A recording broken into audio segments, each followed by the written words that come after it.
नमस्कार दोस्तों, मैं राहुल गुटी आप सभी का फिर से एक बार बहुत बहुत स्वागत करता हूं हमारे इस YouTube चैनल दी करियर गो पर। दोस्तों, लास्ट वीडियो अगर आपने देखा है, लास्ट वीडियो में हमने एक सीरीज स्टार्ट की थी what next after class 10th। ये वीडियो अगर आपने देखा है तो इस वीडियो में हमने 6 ऑप्शंस क्लास 10 के बाद उन स्टूडेंट्स के लिए जो क्लास 10 के बाद क्या करना है ये सोच रहे हैं, जो क्लास 10th में अपीयर कर रहे हैं, जो क्लास 10 की एग्जामिनेशन इस साल देने वाले हैं, या जो क्लास 10th पास आउट हो चुके हैं लेकिन कंफ्यूज है कि क्लास 10 के बाद उनका नेक्स्ट स्टेप, अगला स्टेप क्या होगा। तो उसके लिए हमने एक वीडियो सीरीज स्टार्ट की थी जिसका फर्स्ट वीडियो रिलीज हो चुका है, जिसका फर्स्ट वीडियो था जिसमें हमने 6 ऑप्शंस जो है क्लास 10 के बाद आपके सामने जो 6 different types of options available है उन 6 ऑप्शंस को हमने डिस्कस किया था, जो थे क्लास 11 12 2 साल का इंटरमीडिएट कोर्स, और उसके बाद आप फिर कोई डिग्री कोर्स करके या फिर कोई डिप्लोमा कोर्स करके, सर्टिफिकेशन कोर्स करके अपना करियर जो है उसको आगे बढ़ा सकते हैं। उसके बाद हमने सेकंड ऑप्शन डिस्कस किया था polytechnic diploma courses, third option हमने डिस्कस किया था पैरामेडिकल कोर्सेज, फोर्थ ऑप्शन हमने डिस्कस किया था ITI इंडस्ट्रियल ट्रेनिंग इंस्टीट्यूट के कोर्सेज। उसके बाद हमने फिफ्थ ऑप्शन डिस्कस किया था कुछ शॉर्ट टर्म कोर्सेज, और सिक्स्थ ऑप्शन हमने डिस्कस किया था job opportunities, government job opportunities की बात हम कर रहे थे। हमने लास्ट वीडियो में ये डिक्लेयर किया था कि अब इस सीरीज को हम बनाने वाले हैं, ये एक वीडियो सीरीज बन जाएगी जिसमें हम हर एक ऑप्शन को डिटेल में डिस्कस करेंगे। तो उसी सीरीज का ये दूसरा वीडियो जिसमें हम आज डिस्कस करने वाले हैं क्लास 10th के बाद जो जॉब अपॉर्चुनिटीज है, गवर्नमेंट जॉब अपॉर्चुनिटीज, स्पेशली उन गवर्नमेंट जॉब अपॉर्चुनिटीज को। दोस्तों, ये जॉब अपॉर्चुनिटीज जो होगी ये नॉन टेक्निकल पोस्ट के लिए होगी, क्योंकि टेक्निकल पोस्ट के लिए आपको क्लास 10 के बाद किसी टेक्निकल डिप्लोमा या टेक्निकल सर्टिफिकेट को कंप्लीट करना होगा। मतलब क्लास 10 के बाद आपको 3 महीने, 6 महीने या फिर 1 साल का, 2 साल का कोई डिप्लोमा कोर्स या सर्टिफिकेट कोर्स करना होगा अगर टेक्निकल पोस्ट के लिए आप अप्लाई करते हैं। लेकिन अगर आप नॉन टेक्निकल जॉब अपॉर्चुनिटीज के लिए अप्लाई करना चाहते हैं क्लास 10 के बाद, अब आगे आप नहीं पढ़ना चाहते, क्लास 10 के बाद अगर आप जॉब अपॉर्चुनिटीज ढूंढ रहे हैं गवर्नमेंट सेक्टर में, तो ये वीडियो आपके लिए बहुत ज्यादा जरूरी होगा। इसमें हम सिर्फ नॉन टेक्निकल पोस्ट के लिए ही डिस्कस करेंगे। गवर्नमेंट अपॉर्चुनिटीज क्लास 10 के बाद जो गवर्नमेंट अपॉर्चुनिटीज है उनमें हम 3 गवर्नमेंट सेक्टर्स में, 3 गवर्नमेंट डिपार्टमेंट्स में, गवर्नमेंट के डिपार्टमेंट्स में जो जॉब अपॉर्चुनिटीज है उन जॉब अपॉर्चुनिटीज को डिस्कस करेंगे। 3 डिपार्टमेंट्स कौन से होंगे? तो 3 डिपार्टमेंट्स आपके होने वाले हैं। एक तो हमारा डिफेंस सेक्टर, जिसमें हम इंडियन आर्मी, इंडियन नेवी और इंडियन एयरफोर्स में क्लास 10 के बाद कौन सी नॉन टेक्निकल पोस्ट है, पोजीशंस है और उनकी सिलेक्शन प्रोसेस क्या है, इसको डिस्कस करेंगे। दूसरा, हम इंडियन रेलवे में आपके लिए कौन सी जॉब अपॉर्चुनिटीज है, नॉन टेक्निकल पोस्ट है और उनकी सिलेक्शन प्रोसेस क्या है, इसको डिस्कस करेंगे। और तीसरा हम डिस्कस करेंगे स्टाफ सिलेक्शन कमीशन, जो कि सेंट्रल गवर्नमेंट के लिए एक रिक्रूटमेंट एजेंसी है, सेंट्रल गवर्नमेंट की रिक्रूटमेंट एजेंसी है स्टाफ सिलेक्शन कमीशन। तो स्टाफ सिलेक्शन कमीशन में हमारे लिए कौन सी पोजीशंस है, क्लास 10 के स्टूडेंट्स के लिए किन पोजीशंस के लिए जॉब अपॉर्चुनिटीज है और उसकी सिलेक्शन प्रोसेस क्या है, इसको डिस्कस करेंगे। तो चलिए शुरू करते हैं। सबसे पहला डिपार्टमेंट हमारा डिफेंस सेक्टर। तो डिफेंस सेक्टर में दोस्तों हमारी इंडियन आर्मी, इंडियन नेवी और इंडियन एयरफोर्स, तीनों फोर्सेस में आपके लिए जॉब अपॉर्चुनिटीज है। तीनों फोर्सेस में जॉब अपॉर्चुनिटीज है तो हम, जैसे मैंने बताया कि हम जो डिस्कस करने वाले हैं वो डिस्कशन होगा नॉन टेक्निकल पोस्ट के लिए। टेक्निकल पोस्ट की हम बात नहीं करेंगे। टेक्निकल पोस्ट के लिए आपको टेक्निकल सर्टिफिकेशन, डिप्लोमा या डिग्री लगेगी।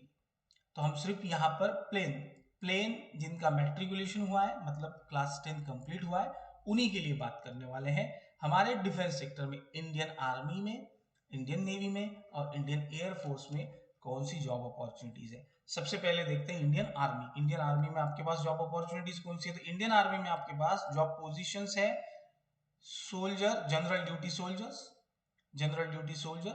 4 तरह की जॉब पोजीशंस इंडियन आर्मी में आपके लिए है। सबसे पहले general duty soldiers, soldier tradesman, cook और ड्राइवर। इन 4 पोजीशंस के लिए रिक्रूटमेंट प्रोसेस इंडियन आर्मी की होती है क्लास 10 के स्टूडेंट्स के लिए। जिन स्टूडेंट्स ने क्लास 10 पास आउट किया है, जिनके पास कोई टेक्निकल डिग्री नहीं है, डिप्लोमा नहीं है या सर्टिफिकेशन नहीं है, जो सिर्फ और सिर्फ अपने मैट्रिकुलेशन के बेसिस पर किसी गवर्नमेंट जॉब में अप्लाई करना चाहते हैं, वो इंडियन आर्मी में इन 4 पोजीशंस पर general duty soldier, soldier tradesman, cook और ड्राइवर, इन 4 पोजीशन पर अप्लाई कर सकते हैं। इन 4 पोजीशन पर अप्लाई करने के लिए सिलेक्शन प्रोसेस कैसी है? तो सिलेक्शन प्रोसेस है ओपन रैली, यानी आर्मी भर्ती के थ्रू, आर्मी भर्ती के थ्रू आपको सिलेक्शन प्रोसेस में हिस्सा लेना है। आर्मी भर्ती कंटिन्यूअसली होती रहती है हर स्टेट में, और स्टेट के हर डिस्ट्रिक्ट में आर्मी भर्ती कंटिन्यूअसली होती रहती है, जिसका नोटिफिकेशन आपको इंडियन आर्मी की वेबसाइट पर मिल जाएगा। साथ में जिसका नोटिफिकेशन आपको किसी भी न्यूज़पेपर में, आपके लोकल न्यूज़पेपर में भी मिल जाएगा कि आपके डिस्ट्रिक्ट में कब इंडियन आर्मी की ओपन रैली यानी आर्मी भर्ती होने वाली है। आर्मी भर्ती में आपकी सिलेक्शन प्रोसेस क्या होगी? तो आपकी फिजिकल फिटनेस, मतलब फिजिकल टेस्ट जो है, फिजिकल फिटनेस टेस्ट ली जाएगी, जिसमें रनिंग, पुलअप्स, इन जैसे फिजिकल फिटनेस चेक करने वाले पैरामीटर्स होंगे। साथ में आपका डॉक्यूमेंटेशन किया जाएगा। डॉक्यूमेंट्स जो है वो आपके उन डॉक्यूमेंट्स को चेक किया जाएगा, मतलब आपका क्वालिफिकेशन डॉक्यूमेंट्स है, जैसे 10th की मार्कशीट आपकी चेक की जाएगी, आपका एड्रेस प्रूफ चेक किया जाएगा, आपके एड्रेस प्रूफ के डॉक्यूमेंट्स चेक किए जाएंगे। साथ में आपका कास्ट सर्टिफिकेट होगा, आपका रिलीजन सर्टिफिकेट होगा, आपका कैरेक्टर सर्टिफिकेट होगा। इस तरह के सभी डॉक्यूमेंट्स जो नेसेसरी डॉक्यूमेंट्स हैं, उन डॉक्यूमेंट्स को चेक किया जाएगा। उसके बाद आपकी मेडिकल टेस्ट भी होगी। मेडिकल टेस्ट में आपकी हाइट, आपका वेट, आपकी चेस्ट, आपकी आई साइट, ऐसी कई मेडिकल फिटनेस के लिए जरूरी पैरामीटर्स जो है, उन पैरामीटर्स को चेक किया जाएगा। तो इस तरह से इस सिलेक्शन प्रोसेस को पूरा करके आप इंडियन आर्मी में इन 4 पोजीशन के लिए अप्लाई कर सकते हैं। उसके बाद इंडियन नेवी में आपके लिए जॉब पोजीशंस है। तो इंडियन नेवी हर साल में 2 बार, ट्वाइस अ ईयर, दिसंबर जून में मैट्रिक रिक्रूट की पोस्ट के लिए रिक्रूटमेंट निकालती है। इंडियन नेवी, हमारी Indian Navy matric recruit post के लिए हर साल में 2 बार रिक्रूटमेंट नोटिफिकेशन निकालती है। जो नोटिफिकेशन आपको कहाँ देखने को मिलेगा? तो नोटिफिकेशन आपको इंडियन नेवी की वेबसाइट पर देखने के लिए मिल जाएगा, और साथ में आपको न्यूज़पेपर, लोकल न्यूज़पेपर में भी ये नोटिफिकेशन जो है वो देखने को मिल जाएंगे। साल में 2 बार कब निकलती है नोटिफिकेशन? तो दिसंबर और जून में साल में 2 बार ये नोटिफिकेशन निकलती है मैट्रिक रिक्रूट के लिए। लेकिन इसके लिए एक कंडीशन है कि सिर्फ मेल कैंडिडेट्स ही इंडियन नेवी में मैट्रिक रिक्रूट के लिए मेल कैंडिडेट्स ही अप्लाई कर सकते हैं। सिर्फ मेल कैंडिडेट्स ही एलिजिबल है इस पोस्ट को अप्लाई करने के लिए। इस पोस्ट को अप्लाई करने के लिए सिर्फ मेल कैंडिडेट्स चाहिए। सिलेक्शन प्रोसेस कैसा है मैट्रिक रिक्रूट की पोस्ट के लिए इंडियन नेवी में? तो सिलेक्शन प्रोसेस है, आपकी रिटन टेस्ट होगी जो कंप्यूटर बेस्ड टेस्ट होगी।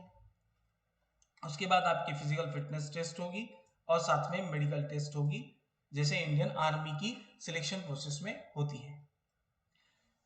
नेक्स्ट हमारी इंडियन एयरफोर्स। इंडियन एयरफोर्स में आपके लिए ग्रुप वाई म्यूजिशियन ट्रेड के लिए, मतलब एक ही पोजीशन के लिए जो नॉन टेक्निकल पोजीशन है, इसके लिए आपको सिर्फ किसी एक म्यूजिकल इंस्ट्रूमेंट को प्ले करने की ट्रेनिंग लेनी होगी, और वो ट्रेनिंग भी आपको इंडियन नेवी प्रोवाइड करती है। इंडियन नेवी ये ट्रेनिंग भी आपको प्रोवाइड करती है। आपको ग्रुप वाई की, इंडियन नेवी में ग्रुप वाई में म्यूजिशियन ट्रेड के लिए आप इंडियन नेवी में अप्लाई कर सकते हैं। अगर आप किसी इंस्ट्रूमेंट को, बेसिक इंस्ट्रूमेंट को बजाने का तरीका जानते हैं, तो आप इस पोस्ट के लिए इस पोस्ट के लिए आप अप्लाई कर सकते हैं। देखिए, दो अलग अलग मेथड्स के थ्रू आपका रिक्रूटमेंट होता है।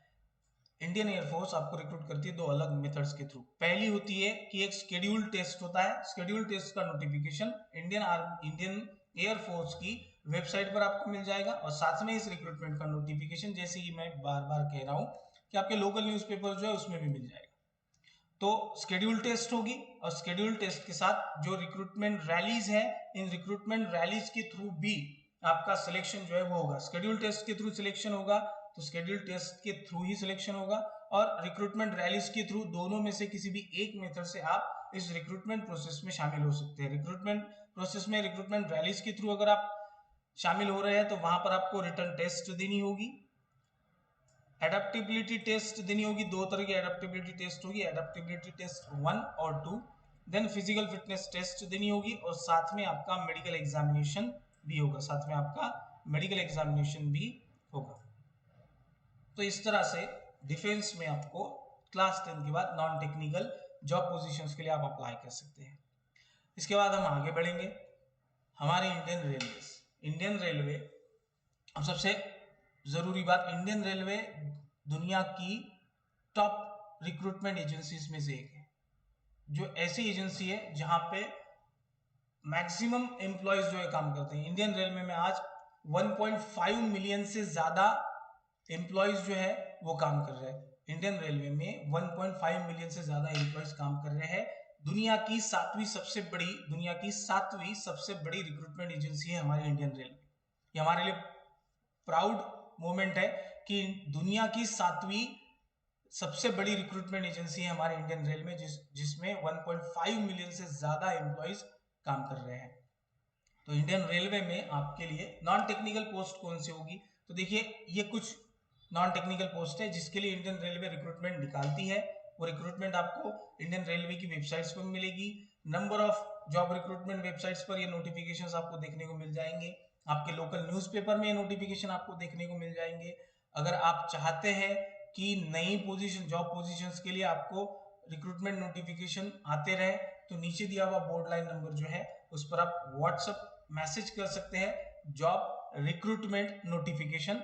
ये मैसेज आपको करना है, जॉब रिक्रूटमेंट नोटिफिकेशन या जॉब नोटिफिकेशन रिक्रूटमेंट नोटिफिकेशन। आपको ये व्हाट्सएप मैसेज नीचे दिए हुए बोर्ड लाइन नंबर पर करना है, ताकि आपको हमारी ओर से नए नोटिफिकेशंस जो है गवर्नमेंट सेक्टर और प्राइवेट सेक्टर्स में जो जॉब अपॉर्चुनिटीज हैं, जो वैकेंसीज हैं, उनके नोटिफिकेशन आपको कंटिन्यूसली मिलते रहे। तो इंडियन रेलवेज में आपके लिए जॉब पोजीशन है loco pilot jobs, ticket collector, RPF यानी railway police force constable, commercial clerk, accounts clerk cum typist, ticket examiner और ट्रेन क्लर्क। इन पोजीशंस के लिए, इन नॉन टेक्निकल पोजीशंस के लिए क्लास 10 के बाद आप अप्लाई कर सकते हैं इंडियन रेलवे में।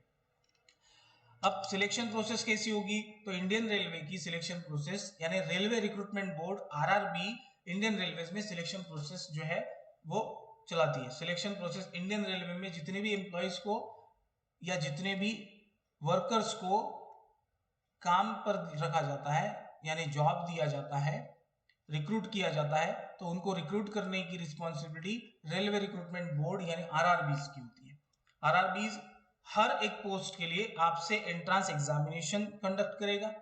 हर एक पोस्ट के लिए एंट्रेंस एग्जामिनेशन आपको देनी होगी। और अगर आप अकाउंट्स क्लर्क कम टाइपिस्ट इस पोस्ट के लिए आप अप्लाई कर रहे हो, तो आपको एंट्रेंस एग्जामिनेशन के साथ टाइपिंग टेस्ट भी देना कंपलसरी है। अगर आप अकाउंट्स क्लर्क कम टाइपिस्ट इस पोस्ट के लिए अप्लाई कर रहे हैं, तो आपको एंट्रेंस एग्जामिनेशन के साथ टाइपिंग टेस्ट भी देना जरूरी होगा, अगर इंडियन रेलवे में आप अप्लाई कर रहे हो तो। बाकी सभी पोस्ट के लिए आपको एंट्रेंस एग्जामिनेशन देनी होगी, जो कंप्यूटर बेस्ड एंट्रेंस एग्जामिनेशन होगी। उस एंट्रेंस एग्जामिनेशन को आपको कंप्लीट करना होगा, उस एंट्रेंस एग्जामिनेशन को आपको क्वालिफाई करना होगा, तब जाके आप इन पोजीशन पर जॉब आपको मिल सकता है इंडियन रेलवे में। अब इंडियन रेलवे के बाद स्टाफ सिलेक्शन कमीशन है ना, last but not least staff Selection commission.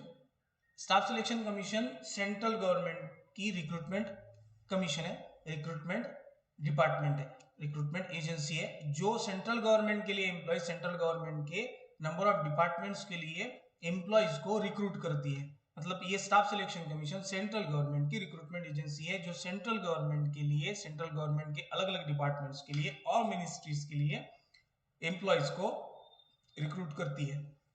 तो स्टाफ सिलेक्शन कमीशन में आपके लिए क्लास 10 के बाद किन तरह की जॉब पोजीशंस होगी, या फिर कौन सी एग्जामिनेशंस होंगी, कौन सी रिक्रूटमेंट एग्जामिनेशंस होंगी, जिनको क्वालिफाई करके आप क्लास 10 के बाद स्टाफ सिलेक्शन कमीशन के थ्रू गवर्नमेंट जॉब जो है वो पा सकते हैं। तो सबसे पहले आपको एसएससी एमटीएस एग्जामिनेशन देनी होगी। SSC MTS examination in the sense staff Selection Commission की मल्टीटास्किंग स्टाफ के लिए जो रिक्रूटमेंट एग्जामिनेशन होती है, वो रिक्रूटमेंट एग्जामिनेशन आपको देनी है स्टाफ सिलेक्शन कमीशन की मल्टीटास्किंग स्टाफ की एग्जामिनेशन, जिसमें आपके लिए पोस्ट होगी gardener, peon, watchman, cleaning staff. इस तरह की नॉन टेक्निकल पोजीशंस के लिए मल्टीटास्किंग स्टाफ एग्जामिनेशन के थ्रू आपकी रिक्रूटमेंट की जाएगी, gardener, peon, watchman, cleaning staff, इस तरह की पोजीशंस के लिए। इसके बाद एसएससी की सिलेक्शन पोस्ट एग्जामिनेशन होती है एसएससी की, स्टाफ सिलेक्शन कमीशन की। सिलेक्शन पोस्ट एग्जामिनेशन होती है जिसमें ऑफिस अटेंडेंट, कैंटीन अटेंडेंट और बाइंडर, इन 3 पोस्ट के लिए आपका रिक्रूटमेंट होता है। इन 3 पोस्ट के लिए क्लास 10 के बाद बिना किसी टेक्निकल डिग्री, डिप्लोमा या सर्टिफिकेट के, सिर्फ आपके पास अगर मैट्रिकुलेशन सर्टिफिकेट है तो स्टाफ सिलेक्शन कमीशन की इस सेकंड एग्जामिनेशन को देकर भी आपको गवर्नमेंट जॉब जो है, सेंट्रल गवर्नमेंट का जॉब जो है मिल सकता है। सेकंड एग्जामिनेशन कौन सी है?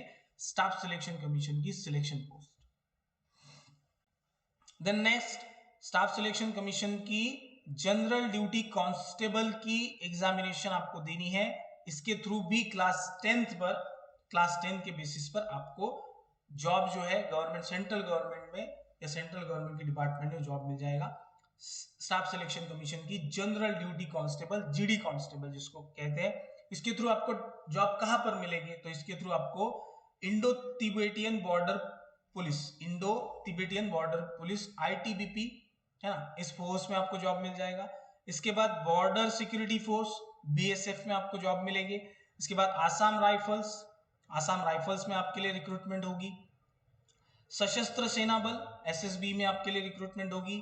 CRPF central reserve police force, NIA national investigation agency, CISF and SSF, in agencies में, इन डिफेंस एजेंसीज में, इन एजेंसीज में आपको जॉब जो है मिल सकते हैं अगर आप एसएससी की जीडी कांस्टेबल एग्जामिनेशन देते हैं, एसएससी की जीडी कांस्टेबल रिक्रूटमेंट एग्जामिनेशन देते हैं। तो स्टाफ सिलेक्शन कमीशन आपको बहुत सारे जॉब जो है क्लास 10 के बाद, बहुत सारी गवर्नमेंट जॉब, बहुत सारी गवर्नमेंट रिक्रूटमेंट प्रोसेस आपको अवेलेबल करवाती है स्टाफ सिलेक्शन कमीशन, जो कि सेंट्रल गवर्नमेंट की रिक्रूटमेंट एजेंसी है। 3 एग्जामिनेशन मैंने बताया, स्टाफ सिलेक्शन कमीशन की multitasking staff examination, staff Selection Commission की सिलेक्शन पोस्ट एग्जामिनेशन और स्टाफ सिलेक्शन कमीशन की जीडी कांस्टेबल एग्जामिनेशन। इन 3 एग्जामिनेशन में से किसी भी एक एग्जामिनेशन को देकर आप जॉब पा सकते हैं सेंट्रल गवर्नमेंट का क्लास 10 के बाद। सिलेक्शन प्रोसेस कैसे होगी? तो स्टाफ सिलेक्शन कमीशन की हर एग्जामिनेशन की सिलेक्शन प्रोसेस होती है कि Staff Selection Commission computer based test लेता है। कंप्यूटर बेस्ड टेस्ट का जो सिलेबस होता है, सब्जेक्ट होते हैं, वो एग्जामिनेशन और उसमें किस पोस्ट के लिए आप अप्लाई कर रहे हैं, क्वालिफिकेशन, मिनिमम क्वालिफिकेशन क्राइटेरिया क्या है, इस पर डिसाइड, इसके बेसिस पर डिसाइड होता है कि कंप्यूटर बेस्ड टेस्ट कैसी होगी। उसके बाद आपकी फिजिकल टेस्ट होगी, अगर जरूरत होगी तो फिजिकल टेस्ट होगी, क्योंकि स्टाफ सिलेक्शन कमीशन की जनरल ड्यूटी कांस्टेबल की पोस्टिंग के लिए आपको फिजिकल टेस्ट और मेडिकल टेस्ट दोनों भी देना जरूरी है। Computer based test, physical test और मेडिकल टेस्ट, इन 3 टेस्ट में से पार होकर आपको जॉब मिल सकता है स्टाफ सिलेक्शन कमीशन के थ्रू सेंट्रल गवर्नमेंट में। तो दोस्तों इस तरह से क्लास 10 के बाद 3 डिपार्टमेंट में, गवर्नमेंट के 3 डिपार्टमेंट में किस तरह की जॉब पोजीशंस है, इसका इंट्रोडक्शन मैंने करवाया। मैं जैसे कह रहा हूं आपको बार बार कि हम इस सीरीज को और बढ़ाने वाले हैं। हर एक जॉब पोजीशन, हर एक ऑप्शन पर हम डिटेल डिस्कशन करेंगे। आज मैंने आपको 3 डिफरेंट अपॉर्चुनिटीज जो है, गवर्नमेंट अपॉर्चुनिटीज जो है, उनके बारे में बताया कि आपको डिफेंस सेक्टर में किस तरह की जॉब पोजीशंस अवेलेबल है सिर्फ क्लास 10 कंप्लीट करने पर, इंडियन रेलवे में किस तरह की जॉब पोजीशंस अवेलेबल है, और स्टाफ सिलेक्शन कमीशन के थ्रू सेंट्रल गवर्नमेंट में आपको किस तरह की जॉब पोजीशंस अवेलेबल है, इनके बारे में मैंने आपको बताया। अब इन जॉब पोजीशंस को भी हमें डिटेल में डिस्कस करना है आने वाले वीडियोस में। तो आपको क्या करना है, अगर आपने अभी तक चैनल को सब्सक्राइब नहीं किया है तो आपको चैनल को सब्सक्राइब करना है और बेल आइकन को भी प्रेस करना है, ताकि हम इन सभी पोजीशंस, इन सभी क्लास 10 के बाद जो करियर ऑप्शंस हैं उनको डिस्कस करें, डिटेल में डिस्कस करें, तो उसका नोटिफिकेशन आप तक सबसे पहले पहुंच जाए, नोटिफिकेशन आप मिस ना करें, ये इंफॉर्मेशन आप मिस ना करें। इसलिए आपको चैनल को क्या करना है, सब्सक्राइब कर देना है। और अगर आप करियर काउंसलिंग सेशन अटेंड करना चाहते हैं तो नीचे दिया हुआ बोर्ड लाइन नंबर जो है, उस बोर्ड लाइन नंबर पर आपको कॉल करना है और अपना करियर काउंसलिंग सेशन जो है उसको बुक करना है हमारे करियर काउंसलर्स के साथ। तो चलिए दोस्तों, आज के लिए इतना ही। उम्मीद है कि आपको ये वीडियो पसंद आया होगा। अगर वीडियो पसंद आया है तो वीडियो को लाइक कीजिए। अगर आपके कुछ सवाल है तो आप नीचे कमेंट सेक्शन में मुझसे सवाल पूछ सकते हैं, उन सवालों के जवाब मैं पर्सनली आपको दूंगा। और चैनल को फिर से एक बार, अगर आपने चैनल को सब्सक्राइब नहीं किया है तो चैनल को सब्सक्राइब कर दीजिए। चलिए मिलते हैं नेक्स्ट वीडियो में, नेक्स्ट बड़ी इंफॉर्मेशन के साथ, नेक्स्ट करियर ऑप्शन के साथ। तब तक के लिए जय हिंद।